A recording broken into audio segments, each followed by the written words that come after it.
Republicans probably hold the Senate and pick up seats in the House. The election carries on into Wednesday and apparently far beyond, and we analyze what everyone, yes, every single human, got wrong. I'm Ben Shapiro. This is The Ben Shapiro Show.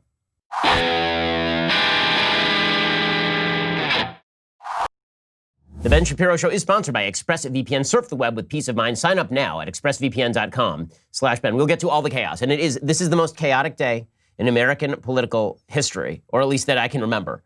Okay, this is more chaotic than 2000. It is a bleep show. It is a bleep show out there.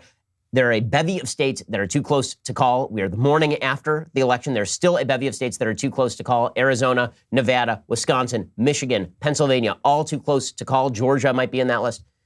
We still don't know who the president is going to be. We don't know whether this is going to come down to voting irregularities and what the voter rules actually are in states like Pennsylvania or Michigan or Wisconsin. It is an absolute utter mess. Only one thing is perfectly clear. Everybody in the polling industry needs to learn to code. They need to learn to code. Except for Robert Cahaley over at Trafalgar, every single other human in the polling industry needs to immediately be put to work digging ditches so they can meet an actual human outside of New York and LA. The polling errors here were so bad. We're going to get to all of this in just 1 second. First, let us talk about the fact that the market is not a big fan of uncertainty. The market does not love uncertainty. I can't think of a more uncertain time and unsettled time than this has been over the course of the last year. That's why it's worthwhile diversifying at least a little bit into precious metals. You should diversify a portion of your savings into gold or silver. Precious metals are perhaps the greatest hedge against uncertainty and the weakening value of the dollar. Birch Gold Group, it's the company I recommend to buy gold and silver from.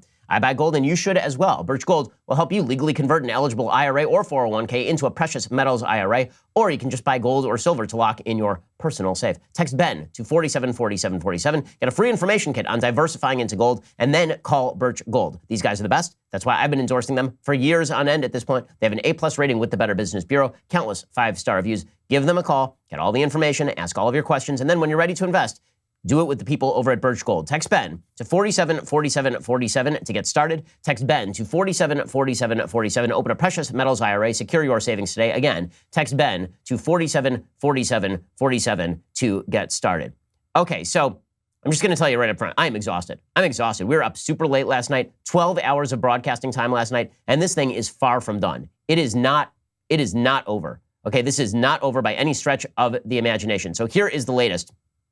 The Trump team, Bill Stepien, Trump's campaign manager, he says that Wisconsin is a tight race and recount territory. It is indeed extremely close. Right now, the vote count in Wisconsin, say it's about 97% in, and Joe Biden has a 0.6% lead in Wisconsin.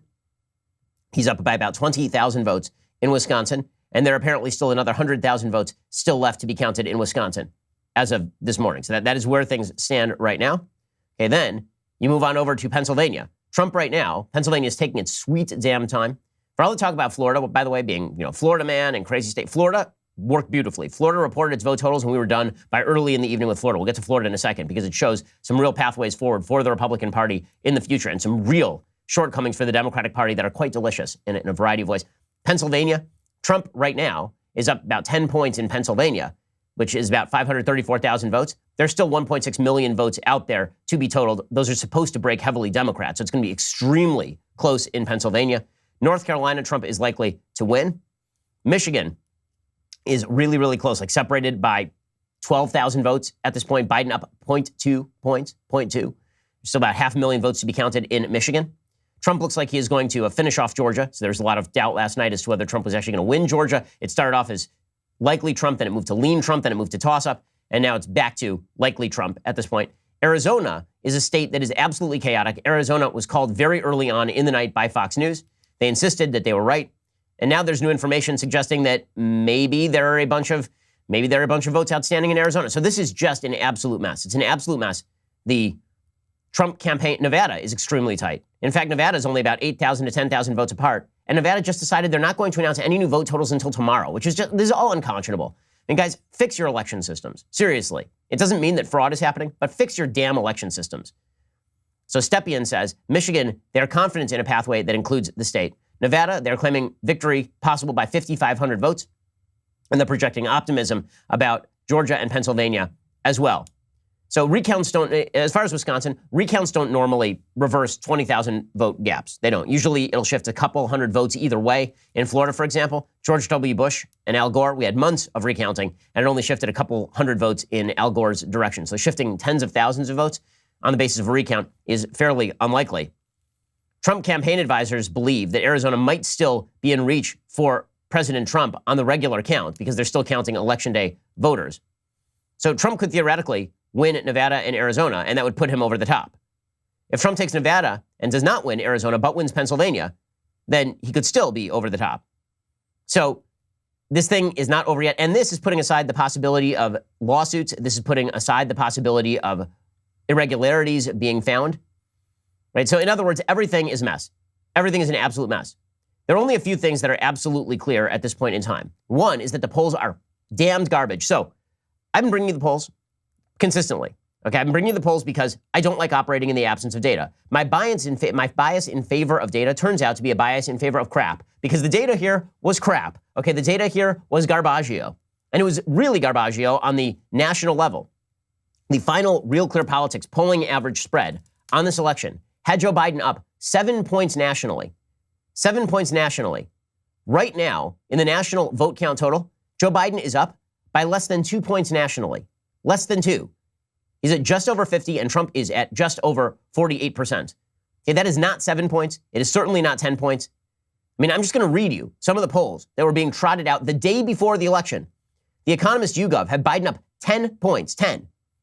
IBD-TIPP had Biden up 4, and that was the most optimistic poll for Trump. Reuters had Biden up 7. CNBC had Biden up 10. Quinnipiac had Biden up 11. NBC News Wall Street Journal had Biden up 10. Okay, the gap is 2. 2. When you blow it that badly on the national polling, no one should ever trust you again. All these jackasses need to learn to code, like right now. And yeah, incompetence bothers me. It really, really does. Okay, how about the battleground states? So the battleground states were fairly wildly off as well. In the battleground states, in the Real Clear Politics polling average, which was more favorable to Trump than, for example, the 538 polling average. In the Real Clear Politics polling average, they had Trump down in Florida by 0.9. Trump will end up winning that state by 3%. So not particularly close in Florida. Once again, they blew it in Florida. In North Carolina, the Real Clear Politics polling average had Trump up by 0.2. Right now, North Carolina, with 95% reporting, has Trump up by about 2 points, 1.5, 2 points. The Real Clear Politics polling average in Arizona had Biden winning that state slim. It looks like that may hold up. In Wisconsin, here's a massive polling error in Wisconsin. In Wisconsin, the Real Clear Politics polling average had Biden up nearly 7 points in Wisconsin. Nearly 7 in Wisconsin. Right now, Biden is up by less than a point in Wisconsin. He's up by about 20,000 votes total in Wisconsin. That is a 6-point polling error. In Florida, you are looking at a 5-point polling error. In the national numbers, you are looking at a minimum 5-point polling error. In many of these polls, an 8 or 9-point polling error. Polling is chicken and trail reading. These people don't know what the hell they are doing. They don't know how to poll for Trump's coalition. They don't know how to poll people who are not college-educated white people. They don't know how to poll people who are not picking up the phone. All of your questions about polls were totally justified. Now, to be fair to myself, I did say I am skeptical that it is as far apart as the polls were suggesting. And I did say yesterday that Trump could easily win this thing without the polls being totally wrong on the state level. And that's true. All of these margin of error states, many of them remained margin of error. Okay, but something is deeply wrong in the polling industry. Something is deeply wrong in our media industry. They were suggesting that Joe Biden could hide in his basement and run away with this thing. This is not a runaway under any circumstances. Not only is it not a runaway, these aren't even the worst polling errors. The worst polling errors are not on the heavily polled Trump-Biden race. The worst polling errors were all of the polling errors in the Senate. There, they just blew it. And I will pat myself on the back for my prediction on the Senate. I did say I thought that Republicans would likely hold the Senate. So, a mess for pollsters today, an absolute mess. And a big night for Republicans, by the way. If you're a Republican, regardless of how this turns out with Trump, because that's still up in the air and he could still win this thing depending on how those late votes are counted, depending on whether there are lawsuits, right? This is still very much up in the air. Regardless of that, if you're a Republican or a conservative, you should feel very good moving forward. This was supposed to be a year like 2018 where Democrats walked away with this thing, where it was a blue tidal wave washing away all in its path, where Joe Biden was going to win by 10 points nationally. He was going to carry 350 electoral votes, where Democrats were going to walk away with the Senate, where they were going to then nuke the filibuster and then use it to cram through states and cram through court packing. None of that's going to happen now. Senator Mitch McConnell is going to be in charge of the Senate majority in all likelihood at this point, which is a devastating blow to the Democrats. and old, slow Joe Biden winning what may be the narrowest electoral college victory in American history, right? If it turns out that Trump wins Georgia and he wins Pennsylvania and Biden wins all of the others, the election gap is something like 270 to 268. Okay, that is as close as it is possible to get. Okay, that is not a massive mandate for huge world-beating change. And Joe Biden is old and doddering, and Joe Biden can't hold a thought in his head, and he's going to face a fractious coalition. So if you're a conservative, regardless of what happens going forward, if you just stop time at this moment before we even know what happens in the presidential race, last night was a very, very good night for Republicans and demonstrates full scale that our media are garbage and need to be replaced forthwith. Like, need to be fully replaced forthwith. We'll get to more of that in just 1 second. First, you've heard me talk about how important it is to have a VPN. Now that a lot of you are working from home, it's even more important to choose a VPN you trust. Now, I like to do research on my sponsors. I only recommend brands to my listeners I believe in and use myself, generally speaking. I can say with full confidence, ExpressVPN is the best VPN on the market. Here's why. Number one, ExpressVPN doesn't log your data. Lots of really cheap or free VPNs make money by selling your data to ad companies. ExpressVPN developed a technology called Trusted Server that makes it impossible for their servers to log any of your info. Number two, speed. I've tried a lot of VPNs in the past. Many slow your connection down or make your device sluggish. I've been using ExpressVPN for a long time, and my internet speeds are blazing fast, which is necessary. I run an internet company. Something else that really sets ExpressVPN apart. It's easy to use. Unlike other VPNs, you don't have to input or program anything. You just fire up that app, you click one button, and you now connect. It is so easy, even your grandparents can use it. So go protect yourself right now with the VPN I use and trust. Use my link at expressvpn.com/Ben today. Get an extra 3 months free on a 1-year package. That's expressvpn.com/Ben. Once more, expressvpn.com/Ben to make sure that your internet activity is protected. expressvpn.com/Ben. Use that /Ben. Get an extra 3 months free on a 1-year package. Okay, so how badly were the pollsters off on the Senate? They were even worse than they were with regard to the Republican and Democratic presidential contest. On the Senate, we were assured that Cal Cunningham was going to win in North Carolina. He did not. We were told that South Carolina was a toss-up. Not only was it not a toss-up, Lindsey Graham blew out his opponent in that race by leaps and bounds, like 13-point blowout. Huge blowout. Okay, we were told that Amy McGrath versus Senator Mitch McConnell, that was a somewhat competitive race. Not even close. Not even remotely close. Mitch McConnell blew them out. The fact is, Democrats spent $200 million trying to oust Tom Tillis in North Carolina. I'm sorry, not even Tillis. They spent $200 million trying to oust Lindsey Graham in South Carolina and Mitch McConnell in Kentucky, and they got blown the F out in both of those races. And the pollsters were telling us that both were competitive, particularly that South Carolina race. Okay, Republicans pulled out the victory in Iowa. That was supposed to be a Democratic victory for most of the race. Republicans pulled out the victory in Montana. Republicans pulled out the victory in North Carolina. That was supposed to be a Democratic win. Republicans are going to win both of the seats in Georgia. Okay, Republicans are going to lose that seat, in all likelihood, Martha McSally in Arizona. They're going to lose Cory Gardner in Colorado. If that's what you got for your Lincoln Project grift money gang, well, good luck to you. The AP reports, hopes fading for Senate control. Democrats had a disappointing election night as Republicans swatted down an onslaught of challengers and fought to retain their fragile majority. It was a jarring outcome for Democrats, words that you love to hear, who had devised an expanded political map eager to provide a backstop against President Trump and his party's grip on the Senate. The race has attracted an unprecedented outpouring of small dollar donations from Americans apparently voting with their pocketbooks to propel long-shot challenges. However, they lost a seat in Alabama, and then Republicans held their own in one race after another: South Carolina, Iowa, Texas, Kansas, and Montana. Lindsey Graham tweeted out, "You wasted a lot of money." He said this is the worst return on investment in the history of American politics because he defeated Jamie Harrison by double digits after they dumped $100 million into that campaign. It looks very much as though Senate Majority Leader Mitch McConnell stays the Senate Majority Leader. John Cornyn in Texas retains his seat. Joni Ernst defeats Teresa Greenfield. That was seen as a toss-up. It looks like in Maine, Susan Collins is going to retain her seat. In fact, Susan Collins was dancing over the course of the evening because Republicans held her seat. Here was Susan Collins getting jiggy with it last night in Maine.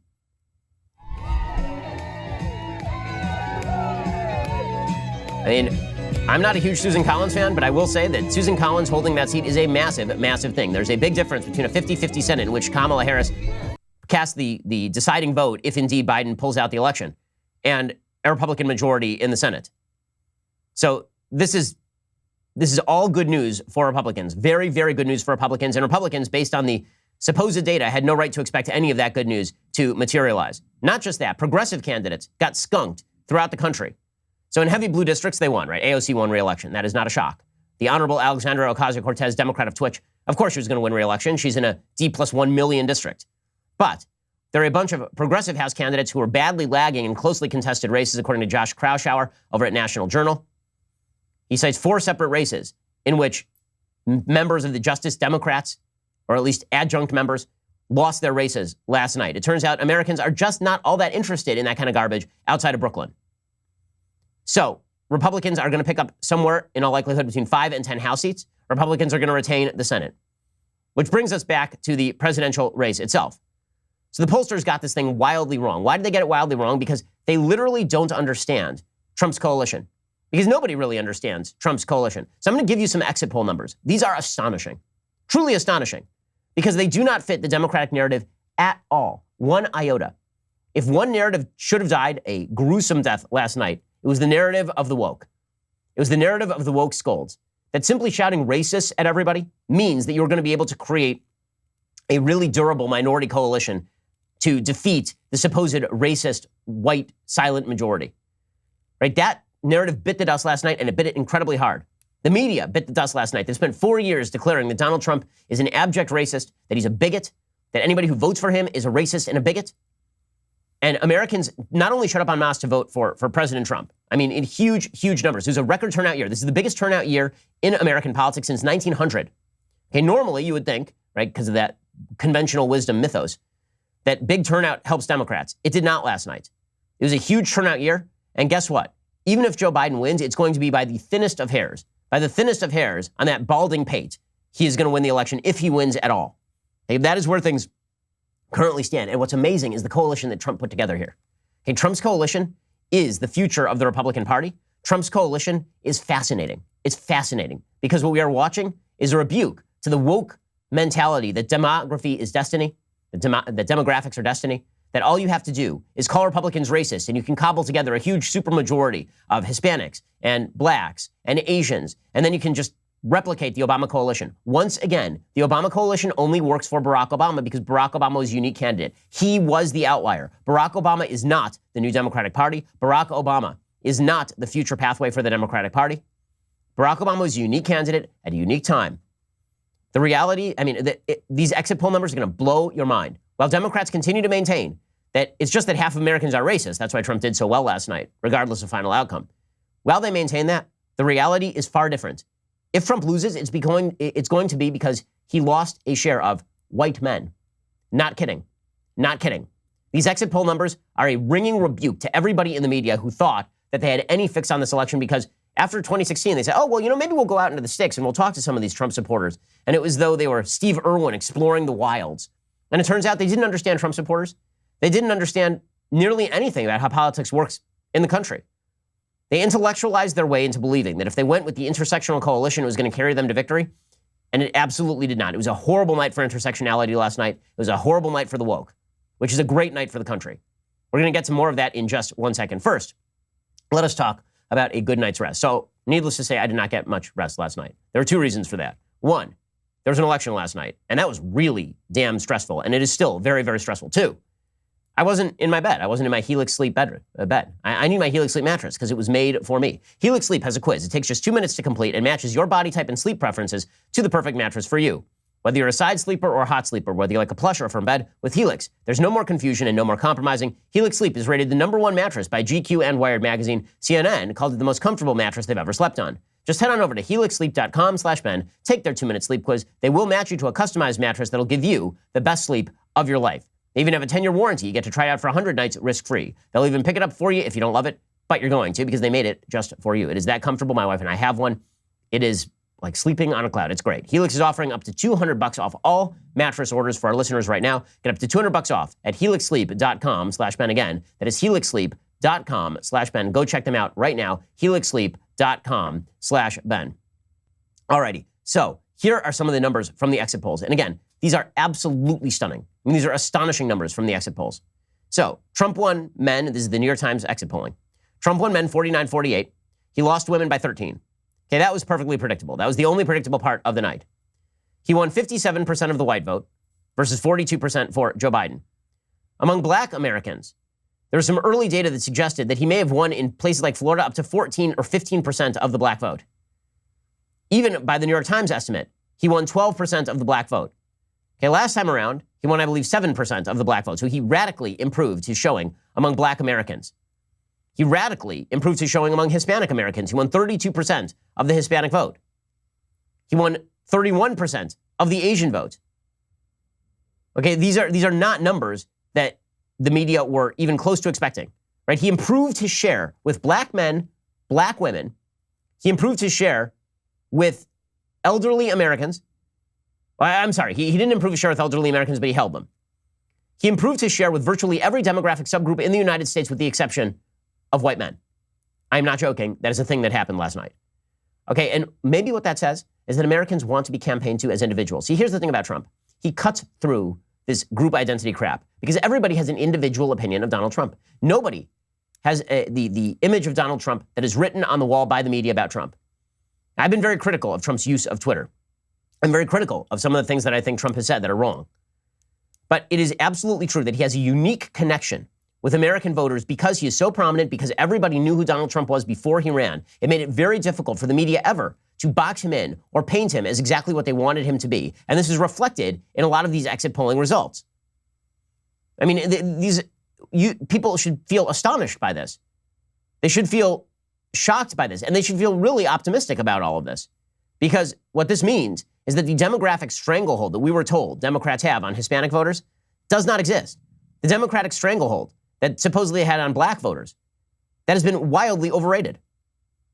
These exit polls are evidence that Republicans can, in fact, that they can make ground with particular demographic groups that supposedly they had forgotten about. I mean, this is amazing, amazing stuff. And it came from Donald Trump, right? The guy who they were calling a wild racist for years on end. There are a lot of folks on the right. Mary Catherine Ham had a good tweet last night. She said, I always thought Republicans could put together a multiracial coalition. I just didn't think Trump would be the one to do it. But in many ways, he was the one to do it specifically because he is Donald Trump and because people have very specific opinions on him as a human being, and he cannot simply be mocked up as generic Republican racist by Democrats. Okay, here is, so Matt Bruning of a People Policy Project, he got a hold of some Edison exit polling. Here's what it showed. It showed that Trump's share of support among white men dipped 5%. Among white women, it increased by 2%. Among black men, it increased by 4%. Among black women, it increased by 4%. According to the exit polling from Edison, Trump won 17% of black men. 17% of black men. If you had told me before the election that Trump wins 17% of black men and 35% of Latino men, you'd think, okay, this guy wins a clear re-elect victory.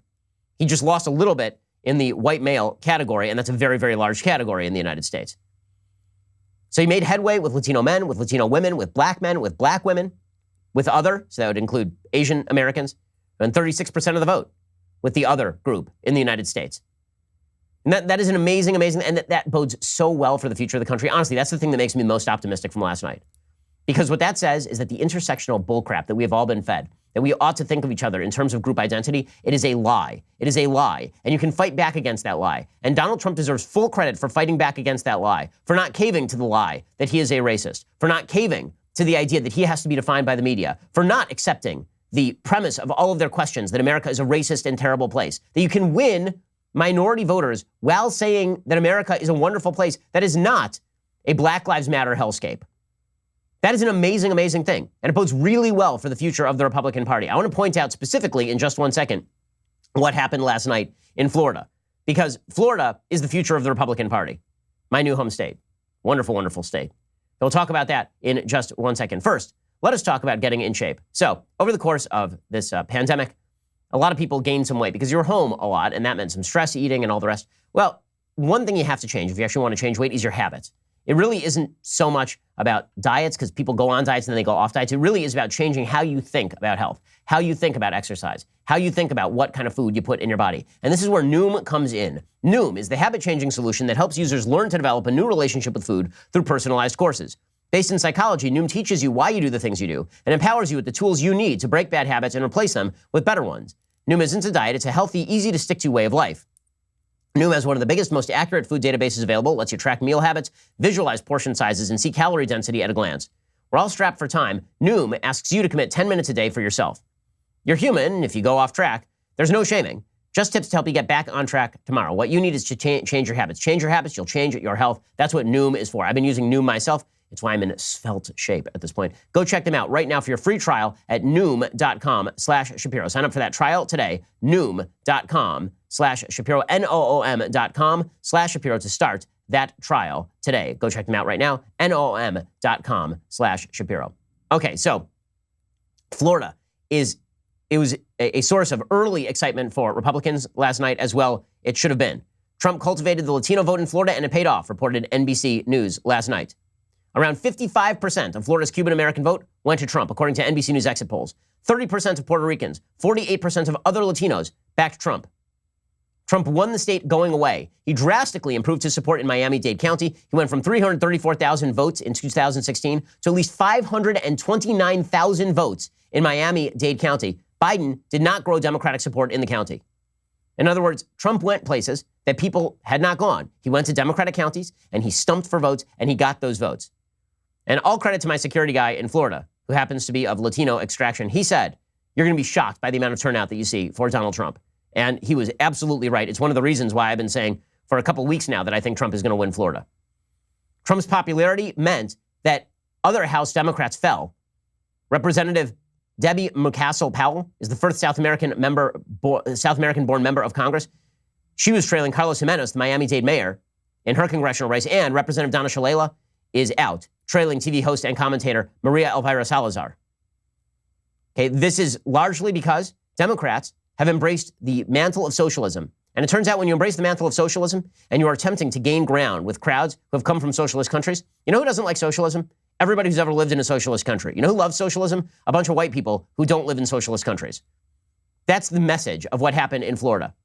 Trump outperformed with Latinos in Florida by a huge, huge margin. Meanwhile, apparently, Donald Trump also outperformed with Jews in Florida. He won about 41% of the Jews in Florida, which makes a lot of sense. He's the most pro-Israel president in American history, bar none. Okay, that's an amazing showing, right? And that is largely because the Jewish population in Florida is either old enough that they are sort of traditional Jewishly and still care about the state of Israel, or they are Orthodox, right? A very big Orthodox community in South Florida, which is one of the reasons why I now live in South Florida. Okay, so Florida is a good indicator for where the Republican Party is moving going forward. And there's a lot of talk last night about building a working class party. It's not just a working class party with multi-ethnic appeal. Here's the thing. By making inroads with Latinos, I mean, there were stats from Texas last night that are absolutely astonishing. Okay, the most Latino district in the United States, 96% Latino in Texas. It only went for Biden 52 to 47. 52 to 47. Those are heavy inroads into a new demographic that Republicans have been told you could only win if you catered to them on illegal immigration and amnesty. And it turns out that's not true, because every single Latino who is voting in the United States right now is legally in the United States, because you have to be in order to vote. So it turns out all you have to do is go and talk to people. And Trump does talk to people. He talks to them directly. That is a major victory for Trump, and it's a lesson for any Republican going forward. That is a very, very positive time for the Republican Party going forward. And here's the thing. If Trump was disproportionately bad with white college-educated folks that Mitt Romney won in 2012, imagine if you could capture the share that Mitt Romney won of white suburban women in 2012 and combine that with the share that Donald Trump is winning of black and Latino voters in 2020. That is a majority party, and that is a clear majority party. That's an amazing, amazing thing. So good on Donald Trump, and good on the American people for spitting in the eye of the woke. Now, naturally, was this a lesson for the media, who really believed that they got to declare the outcome of the election 3 weeks in advance, 4 weeks in advance? Right? The media, who declared for years that Donald Trump was an illegitimate president, that people hated him so much, there was no way he would even be competitive in this election. Republicans were going to get absolutely hammered, swamped. It was going to be a hurricane that blew them away. Were the media repentant last night? Of course the media weren't repentant last night. Are you kidding? The media weren't repentant, not for one iota of a second. The Daily Show's reaction to Trump winning Florida is they put out a meme of the Death Star blowing up Florida. Here's what that sounded like. And you can see the Death Star blowing up the state of Florida. They said, can we do this? Blow up Florida. Now, I just put that out there. when Ted Cruz suggested that there's a difference between New York values and Texas values, he was accused of anti-Semitism by the left. He was accused of being a bigot by the left. The Daily Show just puts out there that we should nuke Florida, basically, because you don't like Florida. And that's supposed to be funny. That's supposed to be good, funny stuff. Yeah, keep it going, guys. More of this. Because here's the really deep down and dirty truth about Trump and his level of support. Because people like me, I didn't vote for him in 2016. I voted for him in Florida in 2020. And I'll tell you why. The reason I voted for Donald Trump, maybe above all others, is because what Donald Trump, he said many things that I think are not true. He said one thing that is the most true thing that he's ever said, which is they don't hate you because they hate Donald Trump. They hate Donald Trump because they hate you. Okay, they hate you. If you voted for Donald Trump, they hate you. If you think that the woke left is bad, they hate you. They're willing to destroy you. They're willing to destroy your life. They're willing to use cancel culture to come after your job. They're willing to ostracize you from every social situation and declare you an unmentionable. That is what they think of you. They think that if you voted for Donald Trump, you deserve to be nuked. That's the way it is. Okay, and it's because of that so many people are saying, you know what, I'm not going to listen to you. I'm not having that conversation with you because you're not reasonable. You're not rational. And so the media, is there going to be a reckoning in the media? I highly doubt it. I don't think there's going to be a reckoning in the media, not for 1 second. They've already decided which direction they're going to move. They're not going to abandon their anti-racist Ivermex, Kendi, Robin, D'Angelo grift. They're not going to give that up anytime soon. They're going to keep pushing on that. They're going to keep portraying everyone who disagrees with them as racist because they have only one mode. They're pop star, never stop, never stopping. They're never going to stop with this sort of thing. So whether Donald Trump wins or loses, they've painted themselves in a corner. Because guess what? The reason the Democrats did so badly last night is due to two factors. One, Donald Trump has a unique connection with folks. And two, one of the reasons that Donald Trump has a unique connection with folks is because the left is egregious and horrifying.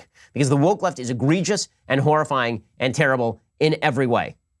And they demonstrated it full scale with a lot of their reactions to what was going on last night, particularly on a racial level. We'll get to that in just 1 second. First, let's talk about how male pattern baldness, if it runs in your family, you need to protect your hair. You really do. So male pattern baldness, unfortunately, runs on both sides of my family. And that is why I have been using Keeps. As dudes, much of our identity is wrapped up in our hair, from how it feels after getting a fresh cut to the way it's styled before going out. That's why when we get into our 20s and 30s, you start noticing the first signs of hair loss. You need to get active. You need to sign up with Keeps because 2 out of 3 dudes will experience some form of male pattern baldness by the time they're 35. The best way to prevent hair loss is to do something about it while you still have the hair left. Get treated from home. You used to have to go to the doctor's office for your hair loss prescription. Now, thanks to Keeps, you can visit a doctor online and get hair loss medication delivered directly to your home. They make it easy. They deliver your medication every 3 months, so you can say goodbye to pharmacy checkout lines and awkward doctor visits. Keeps offers generic versions of the only 2 FDA-approved hair loss products out there. You might have tried them before, probably never for this price. Keeps treatments typically take between 4 to 6 months to see results, so you need to act fast. Find out why Keeps has more 5-star reviews than any of its competitors, and more than 100,000 men trust Keeps, including me, for their hair loss prevention medication. Their treatment starts at just $10 a month. If you're ready to take action and prevent that hair loss, head on over to keeps.com/Ben to receive your first month of treatment for free. That is KEEPS.com/Ben. That is keeps.com/Ben. All right, we're going to get to much, much more in just 1 second. First, I mean, what an unbelievably tight race. Maybe the tightest race in American history by the Electoral College. We've kept you in the loop every step of the way. With all of yesterday's coverage, we'll keep you covered all the way till the end. It's still too soon to tell who exactly is going to be the president. Will Trump win re-election or will Biden slide on in there? Join Daily Wire right now. Get 25% off with code ELECTION right now. You can keep up with us on all the unfolding twists and turns. We're going to be here with you pretty much all day today. Not only that, we have huge plans for the next 4 years, regardless of who the president turns out to be. I'm happy to announce, as we did last night, that Candace Owens, New York Times bestselling author, founder of the Blexit Foundation, single-handedly, in many ways, responsible for a shift in the black vote toward Republicans, will be launching a brand new show with us early next year in Nashville. She is moving with us to Nashville. She's also going to be writing content for us over at dailywire.com. We're also going to be launching an entertainment channel with like real entertainment, conservative-oriented entertainment. We're not ignoring you the way that Netflix and Amazon do. A new investigative journalism team. We're hiring up journalists to do the work the mainstream media will not. They're too busy trying to prevent the Hunter Biden story from getting out. We're going to build like-minded partnerships with people like PragerU. Their entire show library will now be available to dailywire.com members by the end of the year. Again, that's 25% off your Daily Wire membership with code ELECTION when you sign up today. Because we are building the replacement media. If there's one thing 2020 has taught us, it's that anything can happen, including that we can actually make a difference. What we're doing is making a difference, and we have big plans. We're going to change the institutional structure of the country when it comes to entertainment, when it comes to culture. We're going to get into all of those things next year. We want you to join us. Please go over and subscribe at Daily Wire, 25% off with code election when you sign up today. Also, while you're at it, you may have noticed that these battles for the future of the country are very much pitched. I mean, these are very contested battles. If you want your kids to know about why America is great, if you want to know why there are people attacking the greatness of America, pick up a copy of my book, How to Destroy America in 3 Easy Steps. It is worth the read. It is more relevant today than it even was yesterday because this battle is not going to end. America is on a knife's edge. It's going to remain on a knife's edge so long as Americans don't understand the roots of their own values. It's time for them to be reacquainted. Go pick up a copy of my book, How to Destroy America in 3 Easy Steps right now. You're listening to the largest, fastest growing conservative podcast and radio show in the nation.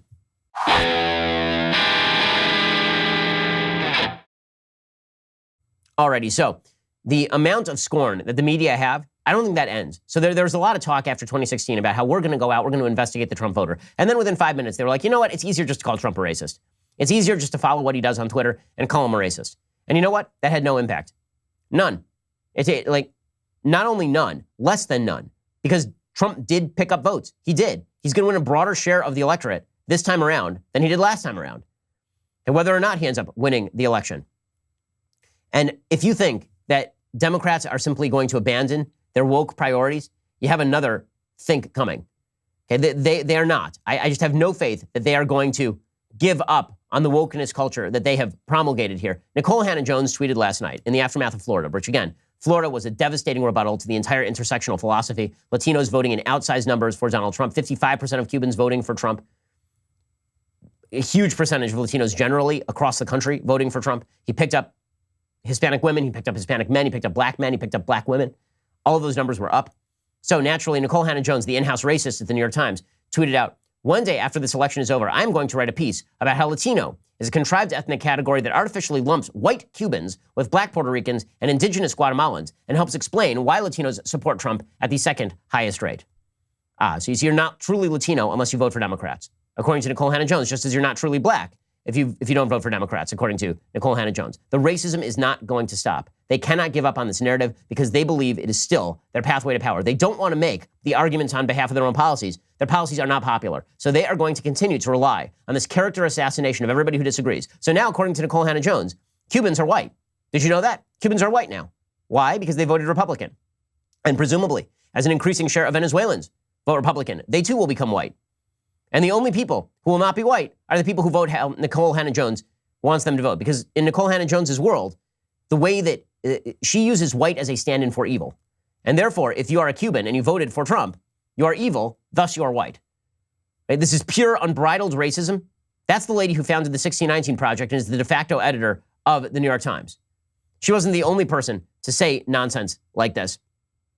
And there's a person last night named Andrea Pino Silva, who is a movement scholar, author, and queer Cubana.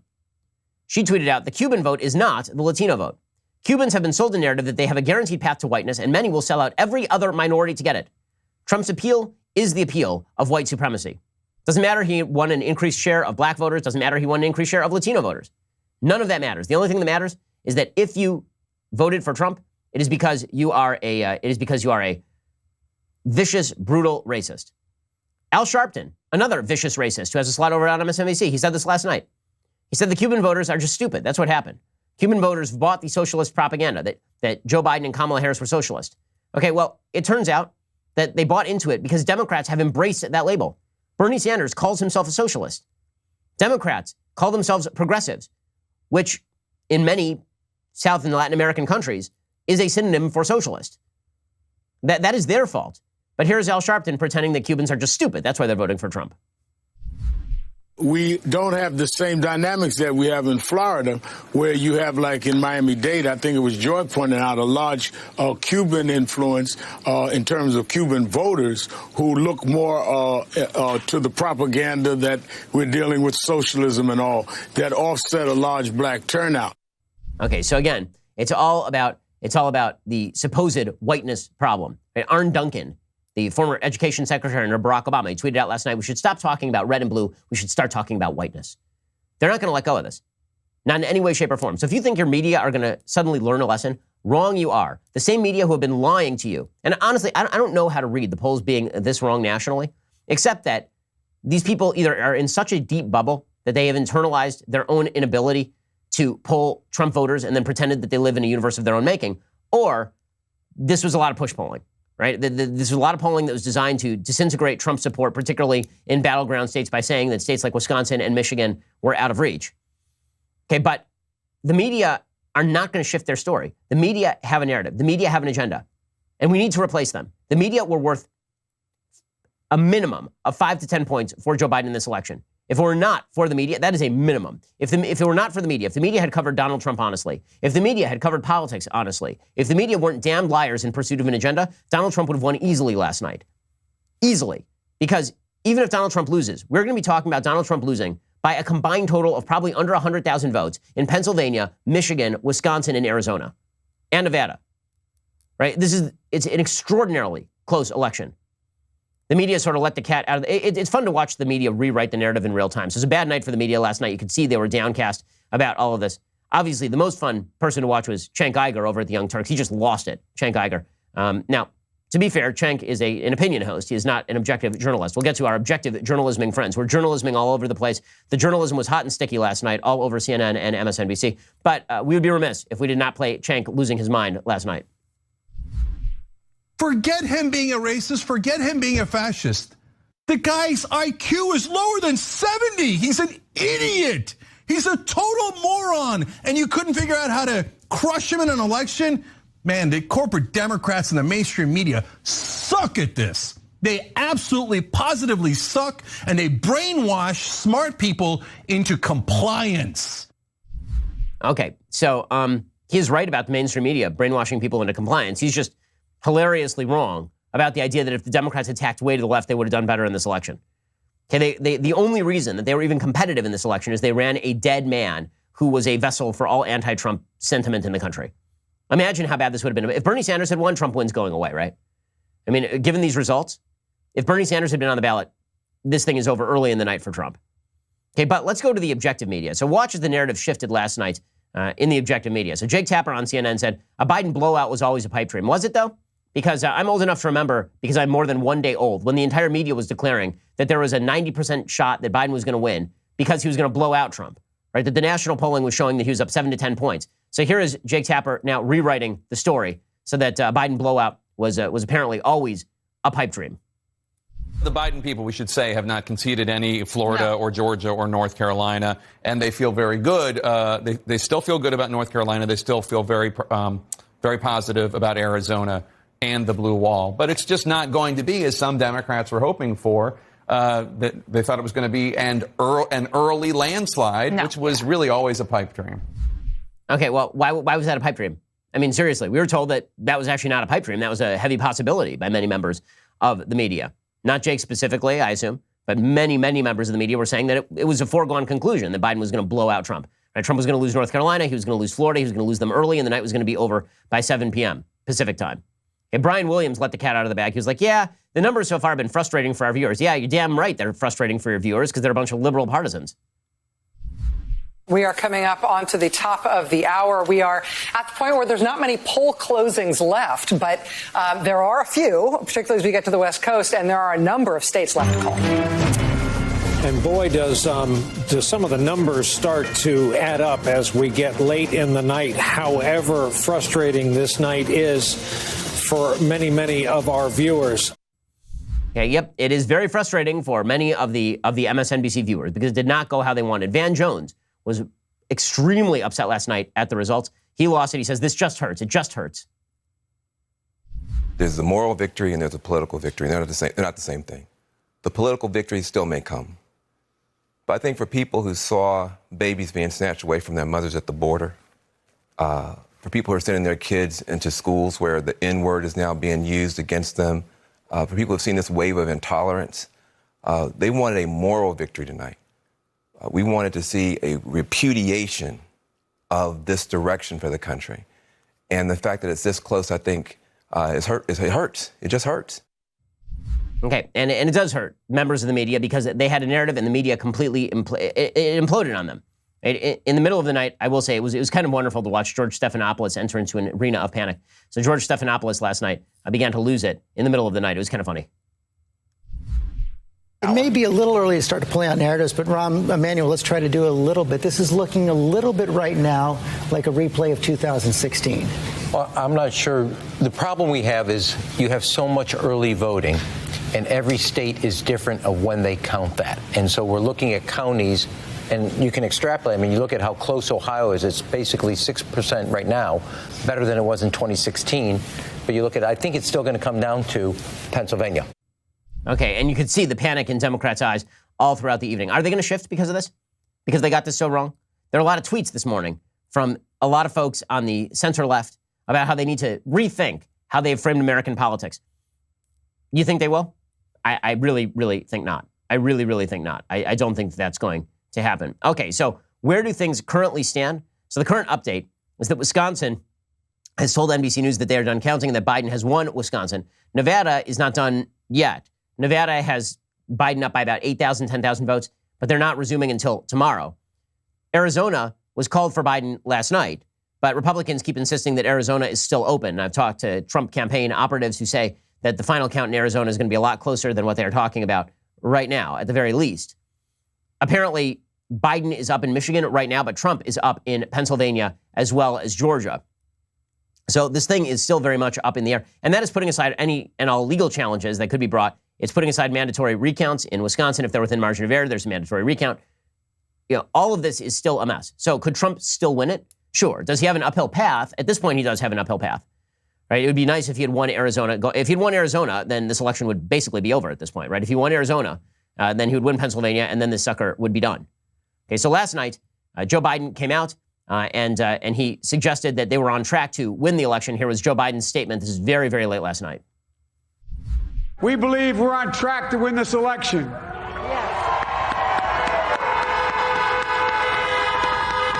We knew because of the unprecedented early vote and the mail-in vote that it was going to take a while. We're going to have to be patient until the hard work of tallying votes is finished.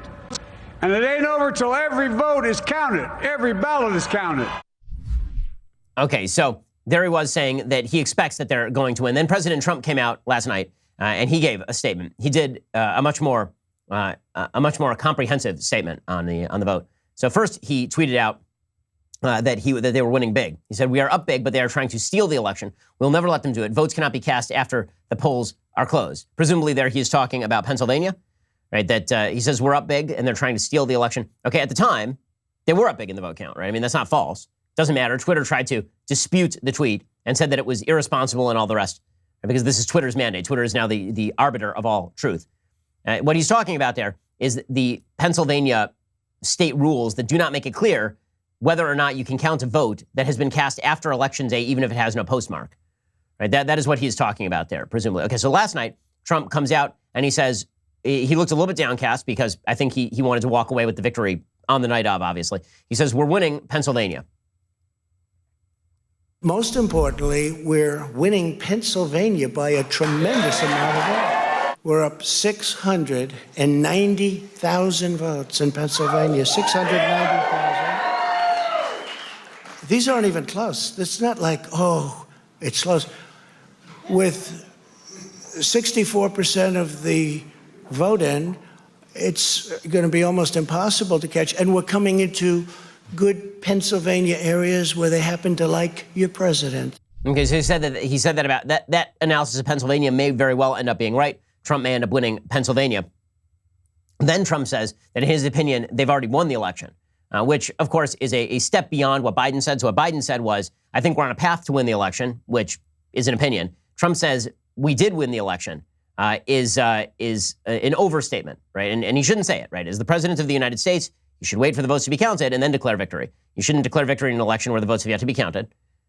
So he says two things, as we will see. One of them is not good, and he shouldn't have said it. The other is being wildly misinterpreted by the media for political purposes. So here was President Trump talking about how, in his opinion, the election's already been won by Trump. North Carolina, big victory with North Carolina.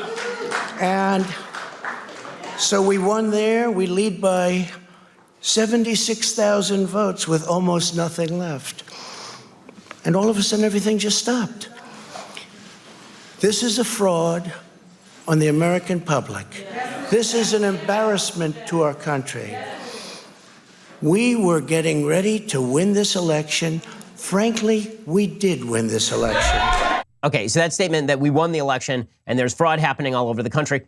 See, the responsible statement there is we have lawyers on the ground in all of these states to ensure that fraud is not going to be the deciding factor in this election. We believe that we're on a pathway to victory. In fact, that's exactly what Mike Pence said 1 moment later. So that is something that President Trump should obviously not have said. Then President Trump said at one point, I want to find the direct quote because people were taking it out of context. So President Trump was talking about the vote, and he said, so here's a statement from the Biden campaign manager. Okay, they said, the president's statement tonight about trying to shut down the counting of duly cast ballots was outrageous, unprecedented, and incorrect. That's not what Trump said. Trump did not say they should stop counting duly counted ballots or duly cast ballots. He says, we want all voting to stop. We don't want them to find any ballots at 4 o'clock in the morning and add them to the list, okay?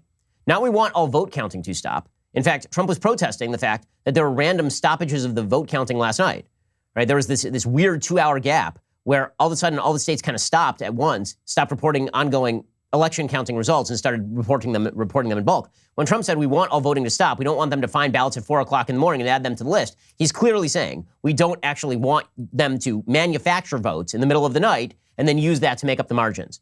So that's not wrong. I mean, it isn't. So he said two things there. One of them is not great. One of them is fine. The media are treating both of them as the end of the world, obviously. Here's the bottom line. This election will end with some form of litigation in some of these states. There will be some recounts in some of the states. We're going to find out in shorter order rather than longer order where things stand. But if you're a conservative, I know everybody's on tenterhooks about the presidential. I am too. I mean, everybody's got a churning in the gut. I do too. I get it. We're going to be here all day bringing you updates and all day tomorrow and as long as this thing goes. But if you're a conservative, you should be looking at the outcome of last night's election, given the priors, and think to yourself, that was a massive victory against the hard radical left. And that is a great thing that everybody should be celebrating right now. You are allowed to take a sip of champagne for how the election went last night, even while we wait for the final outcome of the presidential. All righty, we'll be back here later today with 2 additional hours of content, including all of the updates. I'm Ben Shapiro. This is The Ben Shapiro Show. The Ben Shapiro Show is produced by Colton Haas. Executive producer Jeremy Boring. Our supervising producers are Mathis Glover and Robert Sterling. Production manager Pavel Wydowski. Our associate producers are Nick Sheehan and Rebecca Doyle. The show is edited by Adam Sayevitz. Audio is mixed by Mike Coromina. Hair and makeup is by Nika Geneva. The Ben Shapiro Show is a Daily Wire production. Copyright Daily Wire 2020. These are the times that try men's souls. The summer soldier and the sunshine patriot will, in this crisis, shrink from the service of their country. But he that stands by it now deserves the love and thanks of man and woman. We've got the latest on the election. Check it out on The Michael Knowles Show.